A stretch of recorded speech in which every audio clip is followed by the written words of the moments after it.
Oke, baik. Bismillahirrahmanirrahim. Assalamualaikum warahmatullahi wabarakatuh. Teman-teman, mohon maaf, saya baru bisa unggah videonya. Kali ini saya akan sampaikan tentang mata kuliah kita, yaitu getaran mekanik 2 SKS kita ya. Sebetulnya mata kuliah ini teman-teman supaya tidak mengawang-awang, itu ada baiknya melakukan praktek secara mandiri dimanapun bisa dilakukan dan dengan kawan-kawan yang lainnya. Kali ini saya akan menyampaikan tentang dasar-dasar getaran ya, fundamental of vibration. Ini kuliah getaran mekanik. Oke, kita mulai. Pentingnya mempelajari getaran, kita mulai dari sini dulu. Sebab kalau teman-teman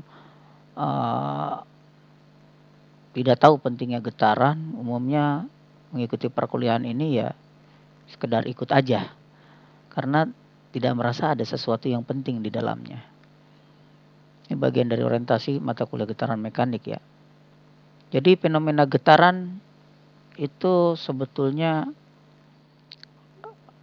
kita pernah rasakan, bahkan sering, baik sedang dalam perjalanan, menggunakan kendaraan, jalan kaki pun, bahkan tinggal di suatu tempat.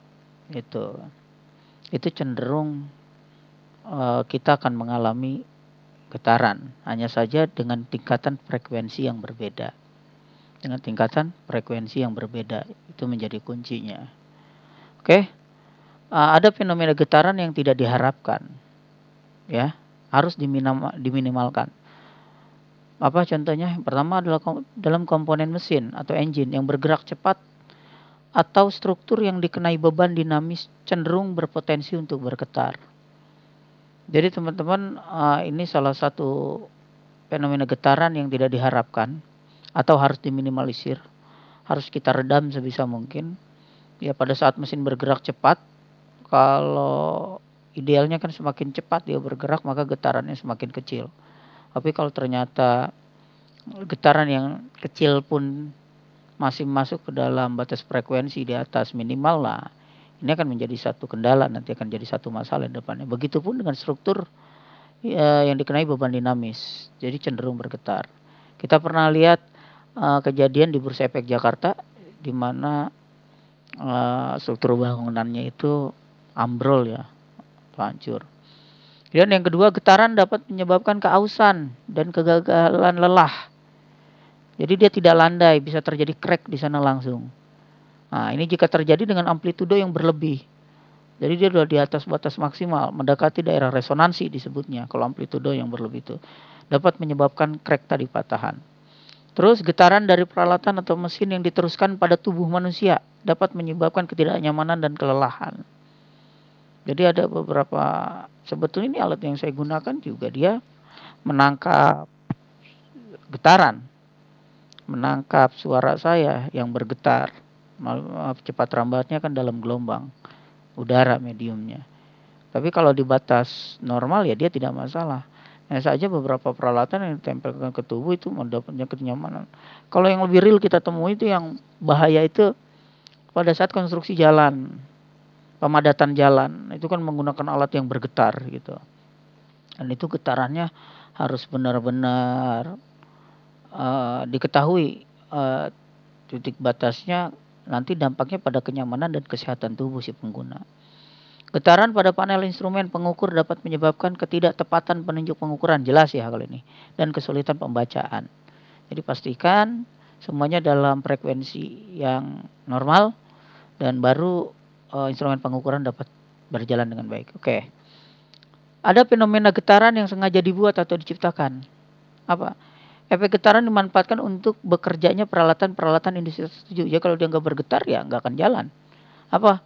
Vibratory conveyor, hoovers, kompaktor, vibratory finishing process, density drills, etc. dan lainnya ya. Yang lainnya adalah fenomena getaran untuk menghasilkan bunyi pada alat musik, gitar, senarnya, piano, ya kan? Dan seterusnya itu secara praktis sering kita gunakan. Oke. Next, di sini ada kegagalan pada struktur atau komponen mesin akibat getaran. Lihat ambrolnya bangunan-bangunan ini. Jadi kita tahu persis bagaimana gempa mampu memporak-porandakan dalam skala Richter yang tinggi. Skala Richter yang tinggi itu gempa mampu meluluhlantakan bangunan-bangunan kokoh, karena memang mesti di dalamnya itu dilakukan analisis getaran terlebih dahulu. Atau kalau dalam komponen mesin, lihat ada patahan ini, ada crack ini tadi di luar batas ya, amplitudenya simpangannya itu cenderung mendekati resonansi, terjadilah crack. Terus peralatan bekerja memanfaatkan efek getaran. Lihat beberapa benda ini nih penyaring ya, batu kapur biasanya, atau logam mulia dia perlukan. Nah ini juga sama. Nah, ini alat-alat musik. Jadi intinya bahwa getaran itu memiliki dampak positif dan dampak negatif, gitu ya. Selagi dia tidak berlebihan, ya di batas yang diharapkan, maka dia akan positif. Next, dalam kehidupan sehari-hari kita, getaran di mana aja? Ini ngapain nih? Ini di kereta, di mobil, mesin kerja. Ini bersihkan pakaian ya, nyuci. Nah ini kayaknya di kapal, ombak laut ya. Ini gelombangnya sangat jelas nampak. Nah ini getaran dapat digunakan di beberapa gambar di bawah ini ya, dalam proses pembuatan baut. Nah ini tadi saya bilang konstruksi pengodatan jalan atau penghancur jalan. Kemudian ini alat apa nih, teman-teman lebih tahu nih. Dan bagaimana jatuhnya sebuah benda munculkan riak atau gelombang di dalamnya. Oke, tujuan dari bidang studi kita, bidang mata kuliah getaran mekanik ini adalah kita harus mengeliminasi getaran yang tidak diharapkan, ya.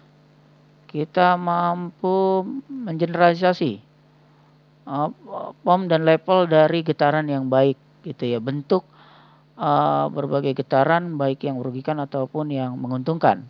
Jadi kita harus punya range-nya nanti, di mana getaran itu masih dikategorikan masuk ke dalam batas yang kita inginkan atau tidak. Area studi di vibrasi ini modeling dan analisis, kemudian desain dan modifikasi, instrumentasi, monitoring dan eksperimentasi, dan kontrol.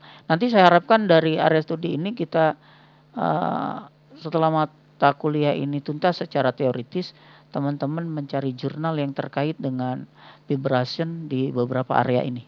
Ya, nanti jurnal itu kita pelajari sama-sama sebagai bahan. Mungkin teman-teman nanti deskripsi atau tugas akhirnya ingin mempelajari dan tertarik di bidang getaran. Oke, next. Area ya, engineering dapat diaplikasikan ya. Jadi di manufaktur energi di mesin manufaktur. Jadi di teknik manufaktur dan teknik mesin jelas ini sangat berguna ya. Nanti tinggal teman-teman lihat di slide untuk apa aja dan bagaimana getaran mekanik sebuah benda. Jadi awas di teknik manufaktur juga ada ya getaran mekanik itu. Di mesin tool vibration itu ada ya, alat getar itu ada. Itu di bidang teknik manufaktur, apalagi di bidang teknik mesin. Nanti tinggal teman-teman lihat, dan itu salah satu bagaimana nanti teman-teman mencari area atau scope untuk menentukan bidang mana yang menjadi garapan jurnal teman-teman. Oke, kita mulai dari definisi. Dari tadi kita udah ngomong getaran mekanik, contoh-contohnya, terus aplikasinya untuk apa aja. Ini ada definisi. Getaran secara sederhana kita bisa katakan dia gerak osilasi ya, bolak-balik suatu benda melalui posisi kesetimbangan. Jadi ada posisi setimbang dari situ. Yaitu posisi di mana benda akan berada apabila tidak bergetar. Akan berada pada titik di mana dia tidak bergetar. Itu posisi setimbang namanya. Tapi kalau ada gaya yang bekerja baik dari dalam maupun dari luar, kemudian dia bergetar melalui titik kesetimbangannya, dia bergerak secara osilasi bolak-balik melalui titik kesetimbangan, itu kita sebut terjadi getaran. Ada fenomena getaran di sana. Nah, syarat benda dapat bergetar cuma dua. Dia punya massa dan kekakuan atau elastisitas. Gitu. Mesti itu. Contoh paling sederhana seperti ini nih. Kita punya pegas ya dengan massa M. Ini koefisien pegasnya itu K. Konstanta pegasnya ya. Kemudian ketika dia pada posisi setimbang, tidak ada gaya yang bekerja, maka dia diam. Tapi ketika diberikan gaya baik dari dalam maupun dari luar, maka dia akan terjadi gerak osilasi bolak-balik melalui titik setimbang ini. Ini nih kan titik setimbang, nanti dia akan bergerak ke bawah, ya terjadi peregangan gitu kan ya. Dan kemudian dia akan mendorong balik, itu hukum aksi reaksi terjadi, itu terjadi stressing ya di situ, dan dia juga melalui titik setimbangnya. Nanti akan ada fenomena di sini. Cara aplikatif itu rotor, bearing, dan alas atau fondasinya itu jelas ya. Itu akan dia punya massa, dan kalau elektrisnya akan menentukan bagaimana fenomena getaran yang terjadi di dalamnya. Nah, dalam kendaraan ini contohnya. Jadi teman-teman akan secara aplikatif kita belajar menghitung. Itu ini ada berapa nih? Ini ada pegas, ada redaman ya. Kemudian ya ini pegas, ini redaman. Kemudian ada massa yang bekerja di dalamnya, nanti akan ada tekanan, ada gerak bolak-balik di dalamnya. Oke. Selanjutnya ada istilah nanti kalau kita belajar getaran mekanik, tadi satu udah definisi getaran, terus syarat benda dapat bergetar, contohnya ya. Kemudian derajat kebebasan, degree of freedom, DOF. Nah, di sini dibilang derajat kebebasan itu jumlah sumbu koordinat yang diperlukan untuk menentukan posisi benda yang bergetar setiap saat. Ya, gitu. Sebenarnya kita secara sederhana sih mengenalinya dari jumlah massa yang ada di dalamnya, gitu. Ini contoh sistem getaran, tingkat derajat kebebasannya 1 ya, tingkat derajat kebebasannya 1. Dan ini adalah contoh sistem getaran dengan tingkat derajat kebebasan multi atau banyak ya. Gitu, 2 massa itu udah disebut banyak. Nanti karena kita butuh sumbu koordinat untuk memetakannya di diagram itu, jadi akan nampak jelas nanti. Itu berapa banyak sumbu koordinat, jumlah sumbu koordinat yang diperlukan untuk menentukan posisi benda ya. Jadi bendanya ya mesti terlihat dan mampu kita gambarkan melalui sumbu koordinat gitu. Ya, ada 2, 1 pokoknya derajat kebebasannya 1, ya lebih dari 1 udah kita sebut banyak. Nanti kita akan coba bikin sistem persamaan dan mengenal beberapa solusi di sistem getaran derajat 1 dan sistem getaran derajat banyak gitu. Oke. Nah, next. Klasifikasi getaran teman-teman berdasarkan penyebabnya ya. Tadi saya bilang ada gaya dari dalam dan gaya dari luar. Ada yang namanya getaran bebas, free vibration, yaitu getaran terjadi karena restoring force, bukan karena eksitasi gaya dari luar gitu. Jadi dia ada gaya yang bekerja di dalam. Kemudian ada getaran paksa, yaitu getaran terjadi karena eksistensi gaya dari luar. Contoh gerak osilasi pada mesin, pada engine. Gitu. Itu kan karena ada ledakan, ada ada gaya juga yang bekerja di situ, daya dan gaya ya, untuk menghasilkan satu usaha. Nah, itu di situ getaran paksa namanya. Berdasarkan ada atau tidak adanya energi yang hilang selama bergetar. Nah, kalau tinjauan tadi tinjauan gaya, ini tinjauan energi. Jadi ada tidaknya energi yang hilang selama bergetar, itu ada yang getaran tak teredam. Ya, undamped vibration. Yaitu getaran terjadi tanpa adanya energi yang hilang akibat friksi atau tahanan lainnya. Jadi redamannya mampu meredam gerak osilasi yang ada gitu.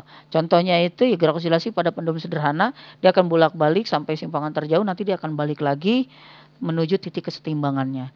Nah, itu ada getaran teredam, yaitu getaran terjadi ada energi yang hilang akibat friksi atau tahanan lainnya. Jadi gerak bolak-balik itu masih energi panas, nanti akan diserap oleh redaman kita. Nah, contohnya yang paling sederhana di suspensi kendaraan. Itu nanti sistem ini pun akan kita pelajari ya. Jadi berdasarkan penyebabnya gaya itu ya ada bebas, ada paksa. Nah, kalau berdasarkan hilang tidaknya energi ada getaran tak teredam, ada getaran teredam. Kalau bandul kan terus dia bekerja. Bandul yang ini ya, yang memang ideal sebagai percontohan untuk getaran, dia akan bolak-balik terus sampai simpangan terjauhnya. Itu terus bolak-balik nanti teman-teman bisa lihat dan pelajari, itu banyak kok video-video tentang itu.